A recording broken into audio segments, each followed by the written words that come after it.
Now, the Federal Reserve is saying it's transitory, it's temporary. Here are their reasons. The spike in consumer demand and spending will recede, relieving pressure on supply chains and freight rates. Okay. Labor shortages will clear as excessive government transfer payments decline. Okay. Supply chain blockages will eventually clear, creating more supply of goods. Eventually that will get cleared through. And then lastly, China's economic growth rate will continue to slow as the property market collapses from excessive leverage, which will slow the demand of commodities globally, further relieving inflation and supply chain pressures.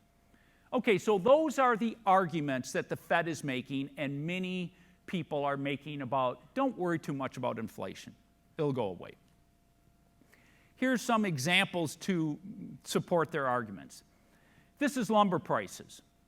Lumber prices before the lockdowns were at $460 for 1,000 square board feet of lumber. All of a sudden, because mills were shut down and home building was continuing because people went off and started buying homes in a massive way, lumber prices skyrocketed, almost went to $1,700. I had a couple multifamily projects that I literally said, we're not building. The added costs to build these buildings are just destroyed my economics. And a lot of other builders did too. And then all of a sudden, mills opened up and things started to come back down. Now they've had a bit of a spike back up again, up to $573. But this is probably one of the biggest arguments you'll hear the people talking about transitory. Another one is transportation costs. The index on the left is the cash freight index. What's the cash freight index? It's a function of trucking, shipping, and rail. As you can see, the cost is just skyrocketed.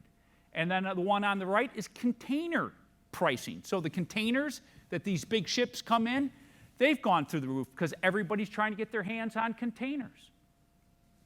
Now, the argument for this is once all this gets kind of flushed through the system, the pricing for a lot of this will just drop back down. And then lastly, labor shortages will recede.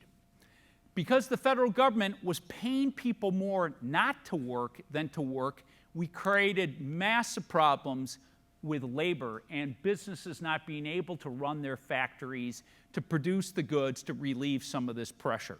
The government transfer payments went up to $5.1 trillion.